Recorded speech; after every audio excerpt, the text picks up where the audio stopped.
What is going on, everybody? It's the Ferris Wing here for AEW on TBS Review for July the 6th, 2022.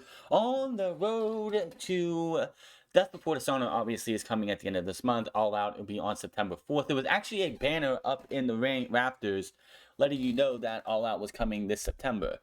And, of course, they told us I think halfway through halfway through the first hour that Fyter Fest is next week. So we're going to get a Fyter Fest going into next week. And we got some matches for that, and that's going to be something to talk about. But we started off with the TNT Championship, and we ended with the AEW Interim World Heavyweight Championship. Brody King, of course, takes on Jon Moxley, and Wardlow takes on Scorpio Sky, with a lot of good in between. So, like if you remember the last week, Wardlow they had a promo between Wardlow and Scorpio Sky. No physicality. They love doing this no physicality thing. And Wardlow is like, you know what? You just bring all your boys and your bitches from the American Top Team. I will beat them all down one by one and take that TNT Championship. So Wardlow makes his entrance. I'm getting sick of the whole watching him come from the back, just for his music to play. We don't need to see that anymore. It's like, I know they're trying to do some kind of like Goldberg type thing, but instead of having security, he just comes himself. Just enough of that. Let his music play. He shows up. That's all you need to do. Well, he comes out. He's in the ring, and then Scorpio Sky comes out with the entirety of the American Top Team, and of course, Ethan Page and Dan Lambert. And this match was it was a street fight, basically, so the American Top Team guys could get involved and try and stop Wardlow from winning the championship, which I thought that since you're making this a street fight, and there's no reason to have this be made a street fight if you're not going to have Wardlow get screwed over. So he has to fight, scratch, and claw his way into a third chance at the championship, and then at All Out, Wardlow would win the championship. Now, that was something that I figured they might do. Why wouldn't they do? Why wouldn't?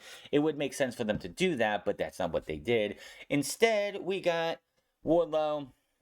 Scorpio Sky gave him a low blow. There was a moment where Wardlow was on the outside and all the members of the American Top Team come over and kick him a bit before Scorpio Sky backs him away and says, "Nah, man, I got this." Takes him inside. He takes over the match during picture-in-picture. I did not have the UK version this week, unfortunately, but that is fine by me. And comes back, and the American Top Team guys come in while Wardlow looks like he's about ready to use the Powerbomb Symphony. He takes all of them out. He picks up one of these dudes and throws them on top of everyone else. Throws Scorpio Sky into Dan Lambert. Hits the Powerbomb Symphony. 1, 2, 3. And Wardlow is your TNT champion. Good for him. I mean, it's great. I mean, strike while the iron is hot.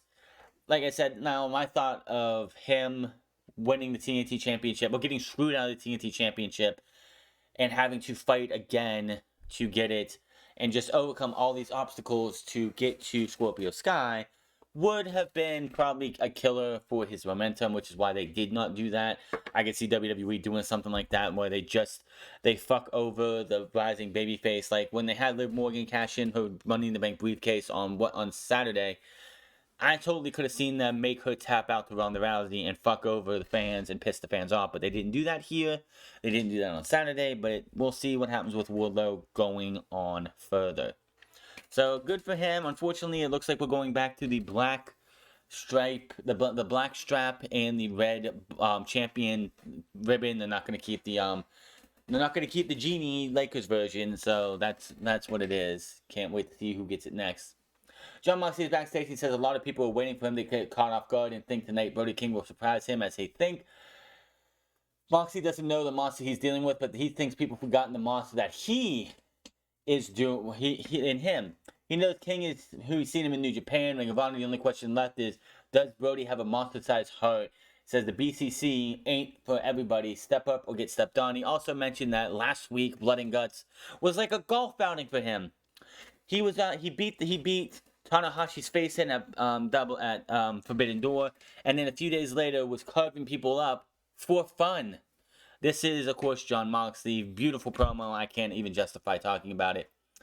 So, backstage, we go to Mark Sterling speaking, tries to get Keith Lee to sign a petition to get Swerve Strickland off of the roster. because he's a snake. He turns his back on everyone, and they want to try and get him gone.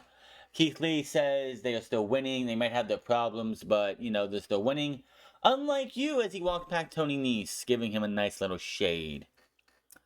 So, I don't know what that's leading to. We're going to have a match with Tony Nese and someone else on Rampage. We'll talk about that in a bit. Christian Cage makes his way to the ring, as well as his Dino bodyguard, Luchasaurus. Everyone is talking about, and people want to know, why did he do what he did, and why did Luchasaurus decide to remain loyal to him? Before he can really say anything, the Hardys music hits, and out comes Matt Hardy, who we have not seen since the week before what was supposed to be the Triangle Ladder match. And Hardys were in that backstage segment. That was the last time we actually saw Matt Hardy. Was he actually in the Battle Royal? I don't think he was in the Battle Royal. But the last time we've heard from Matt Hardy, the first time we've heard from Matt Hardy since, he makes his way to the ring and he says he is Christian Cage is being the Michael Jordan of assholes. He says Christian screwed Jungle Boy over, and Cage says Matt can't pretend he's close friends with Jungle Boy. Cage says that Matt is making his brother sound like the sober one, which got a huge huge reaction. And Tony Schiavone was like, this guy will not, there's no low he won't stoop to get under people's skin. Matt says Cage is using Luchasaurus to try to make as much money as he can, which, I did the same thing with Private Party and Butcher and Blade, and he regrets all that. But by a strange twist of fate, his life has been a mess in the past month. Jeff going away, all that good stuff. He's making sure nobody gets taken advantage of. Cage disagrees and says Matt is a clout chaser and he can't stand his name not being in the headlines. He uses his wife, his kids, his father-in-law, a dilapidated boat, turning a blind eye to his brother's issues for one last run. He says he's the hottest, Cage is the hottest, most influential star in AEW, and Matt just wanted to be near him. Jeff isn't the most embarrassing thing in the family, though. It's you. Which Matt drops the microphone. The two look to have a scuffle where Luchasaurus grabs him, connects with a headbutt to Matt. Is sent into the stairs on the outside, follows with a big boot to Hardy as he was sandwiched on the ring corner, and then takes him up and chokeslams him through the timekeeper's table, and Cage talks some trash once again. So this did better, in my opinion, than him taking out Serpentico.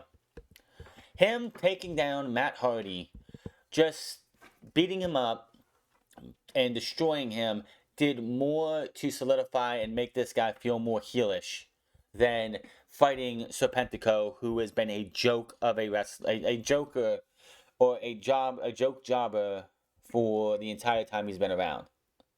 Backstage, we have Jake Hager and Claudio backstage. No physicality. Hager says his partner knows he's not as hard as him. His former partner is not as hard as him, and he will never be a world champion. He was never world champion in Ring of Honor or WWE, and he's not going to be one here. Claudio says anyone says he doesn't deserve respect at all. Anyone who says they need respect does not deserve respect. As he points out, he has achieved in AEW, who beat Zack Sabre Jr. He was on the winning team for Blood and Guts. Next week, he will go 3-0. So Claudio Castagnoli versus Jake Hager, 1-on-1 next week. The former Real Americans should have themselves a belter. The Butcher and the Blade versus Swerve in Our Glory. This was two big men on each side, two little men, one on each side. And these two teams just go out there and have themselves a knockdown drag out. Butcher gets very frustrated early on as he can't seem to topple Keith Lee. Goes to grab a chair, and Blade reminds him, dude, we're in the top 5. If we beat these guys, we're going to be one step closer to those tag team championships, which calmed the Butcher down. In the end, we got another little bit of miscommunication between Swerve and Our Glory, as Keith Lee's going for the pounce. Blade grabs Swerve and pulls him into Keith Lee, causing the pounce. Looks like we're going to have, because they get rid of Keith Lee because Swerve Strickland was the main man. He was the legal man. So the Butcher and the Blade just start destroying this guy, hitting him with every single move that they got. Looks like we're going to have ourselves a Butcher and the Blade victory. Of course, that doesn't happen. Both men brawls lead. Swerve hit a running heel kick to Butcher. Then the two work together and holds up Blade, and Strickland dives him down with the Swerve and a Glory finisher. And that is that. They end up winning. Ricky Starks and Powerhouse Hobbs show up, saying they won't let them just distract them. Says they could destroy them on the microphone, and they have proven they are levels to this. He is sick of them thinking they are shot because they're former WWE guys. He talks about who the best tag team is, and out come the champs, who says, "Man, you could have just queued up our music, but that was pretty sweet. You should go out there and don't have to apologize that they started this damn company." He puts over the tag team division and says, "Everyone is eating well, but let's not forget who set the table." He says, "These two teams are very good," but points out Jurassic Express beat them at Double or Nothing. And that 4.5 star is an off night for them. He puts over the fact that champions. Matt has a proposal with them, a Triple or Nothing, next week at Fyter Fest. It's going to be Swerve and Glory, Team Taz. Fans start chanting FTR. FTR. We will hear from FTR later. But Matt, the Young Bucks are like, yeah, we're better than them, and you know it. So it's going to be Swerve and Glory versus Team Taz versus the Young Bucks. This is when we found out Fyter Fest is next week. And it's going to be a triple threat, Triple or Nothing World Tag Team title match. The Bucks are winning. We're leading all the way to Double or All Out, and where we're going to have the Bucks versus the number one contenders, FTR, in a winner-take-all, all 4 championships on the line.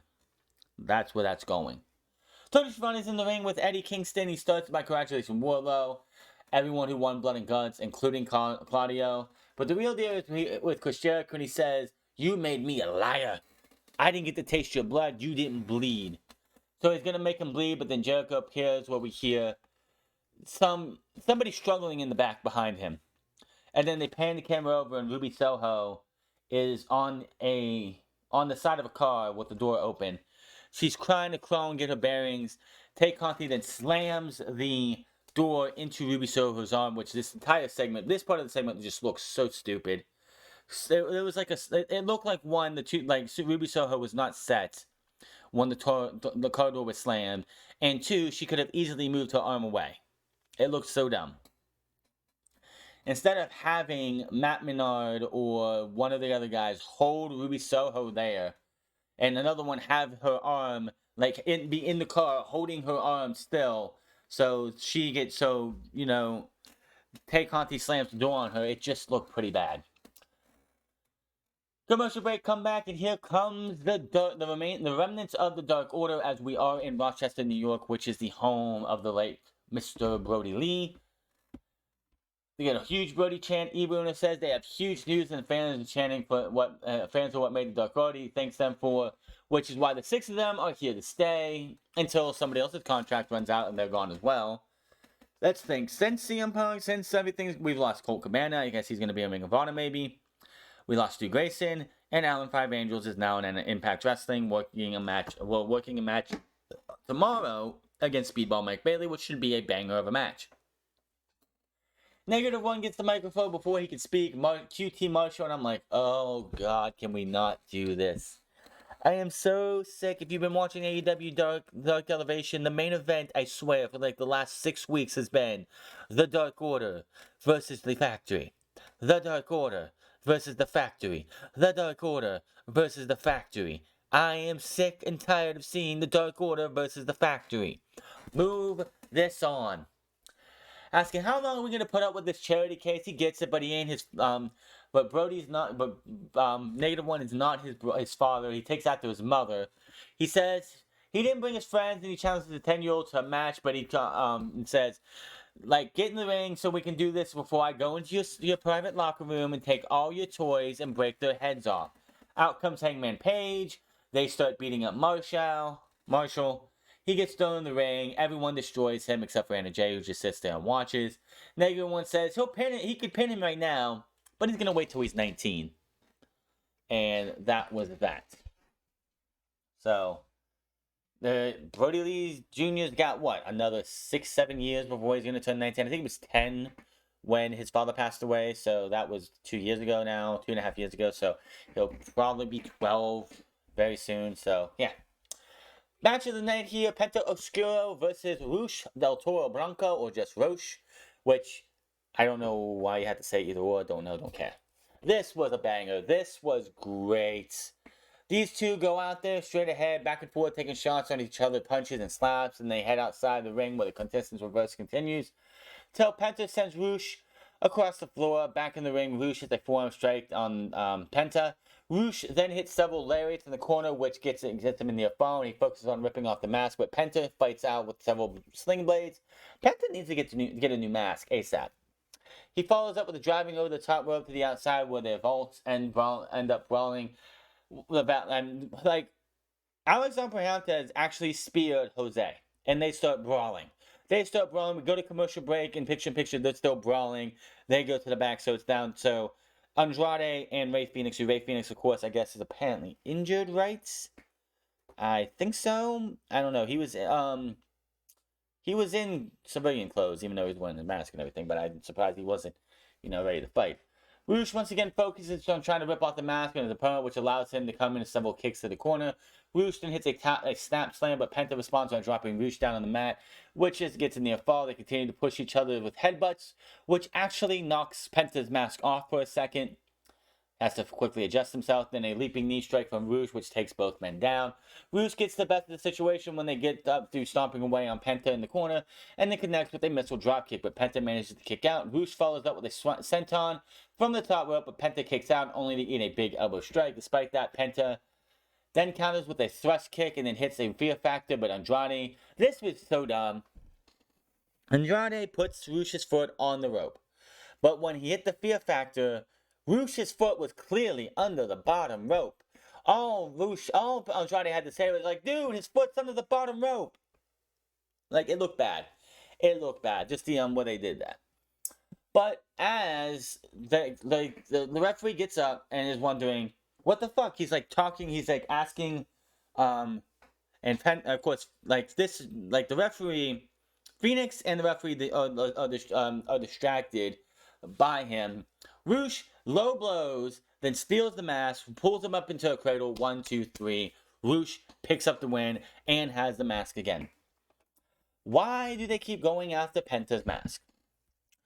Is Penta Oscuro losing his mask in AAA when they have the finals of this mask versus mask tournament that they've had, where the loser of the match continues on, and it's down to Penta and I think Psycho Clown?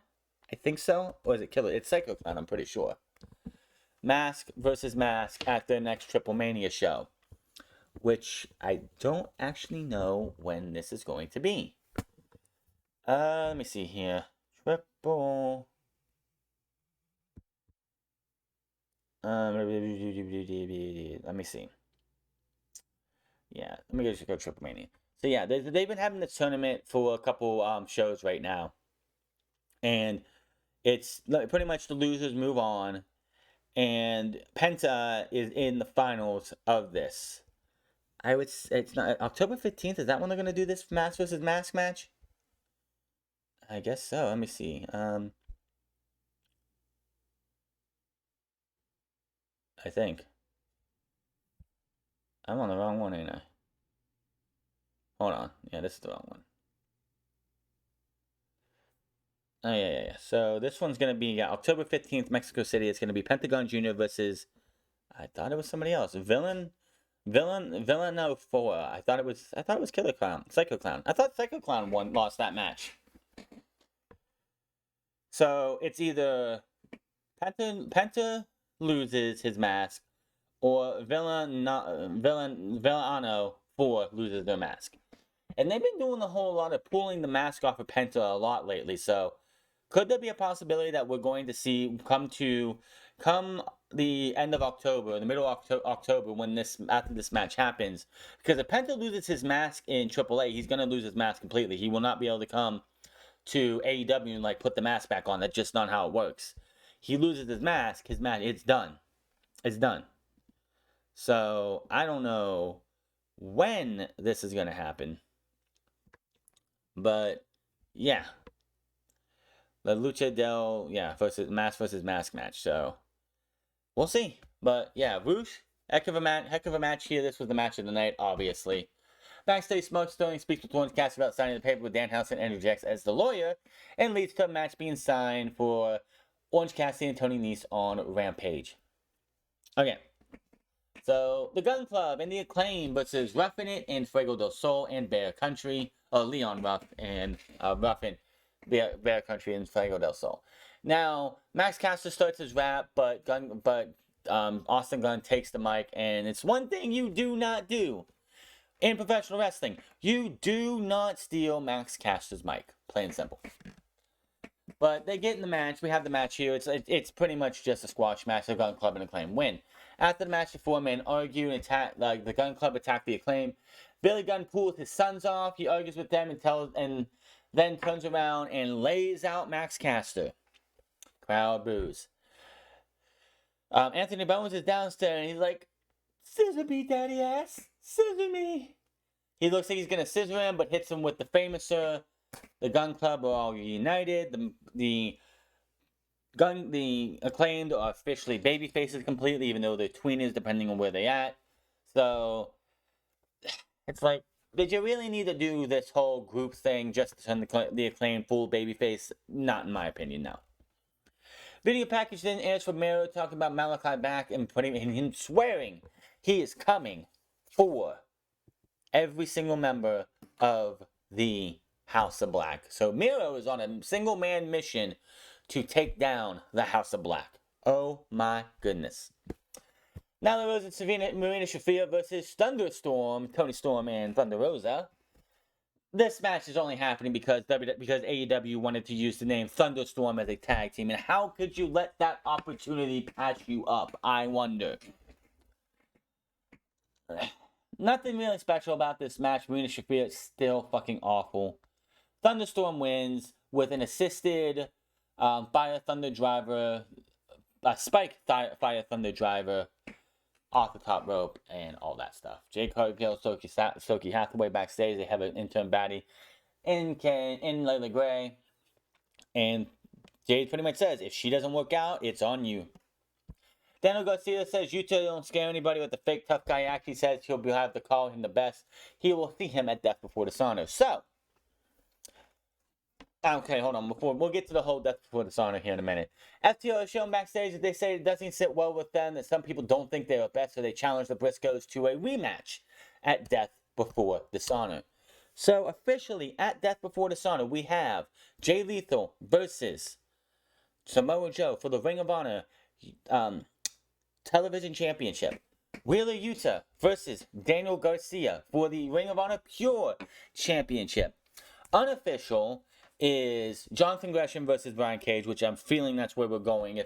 Because we have the Gates of Agony versus Liam Moriarty and Jonathan Gresham on Friday, which is being taped tonight. And if the Gates of Agony win, Brian Cage is pretty much getting a title shot at Death Before Dishonor against Jonathan Gresham. So I fully expect the Gates of Agony to pick up the win, beating Lee Moriarty, because honestly, there is no one else really that should be challenging for the Ring of Honor World Championship. So that happens, and of course, Death Before Dishonor is looking to be a damn good show. With FTR Briscoes 2, Wheeler Yuta versus Daniel Garcia, and Samoa Joe versus Jay Lethal, and possibly Brian Cage versus Jonathan Gresham. We already have, those are 4 matches right there, and that's not even probably half the card. Death Before Dishonor is going to be another slam dunk show, and it's in 3 weeks, right? Right. 3 weeks from Saturday? 2 weeks from Saturday. Death Before Dishonor is 2 weeks from Saturday. So they've got to get those matches. And of course, I fully expect maybe it happens this week, maybe it happens next week. But it's going to be for the Ring of Honor Women's World Championship. It's going to be Serena Deeb versus Mercedes Martinez. That's a given. That is an absolute given. Plain and simple. Main event time. Interim World Championship. Jon Moxley versus Brody King. This was basically Brody King just bludgeoning and beating the living piss out of Jon Moxley from start to finish. And Jon Moxley only getting away and winning by hitting the Death Rider, and then eventually getting the Bulldog choke and choking this man out. You know how you put this guy over, Brody King? William Regal's on commentary, and you could just hear the fear he has in the chances of Jon Moxley retaining the interim championship going up against Brody King. Like, William Regal, in that promo, and the way he was talking on commentary, put Brody King over more than anything else, than anything in this match could do. The fact that a guy like William Regal was not too sure that Jon Moxley was going to be able to put this big man away. And was like, this is going to be a very tough test for one Jon Moxley, is all you need to know on how good this was going to be. But, yes, like I said, we get the 1 minute overrun, maybe 2 minute overrun. Jon Moxley chokes out Brody King, and Jon Moxley retains the championship. Now, after the show went off the air in the U.S., Sting and Darby came out. They wanted to shake, I believe, Brody King's hand. That didn't happen. Them and Malachi Black, they had a stare down with Malachi Black and Brody King. So maybe we're getting Sting and Darby versus House of Black. Who knows? We'll have to wait and see. Overall, a really, really good episode of AEW on TBS on Wednesday afternoon, or Wednesday night, I should say. Hit that subscribe button, comment down below, like or dislike this video. Find me on Minds The France Club, find me on twitch.tv/TheFrance Club, and find me on Instagram at The France Club. And I will see you guys on Friday for SmackDown and Rampage. Until then, my name is The France, and I'll see you guys later.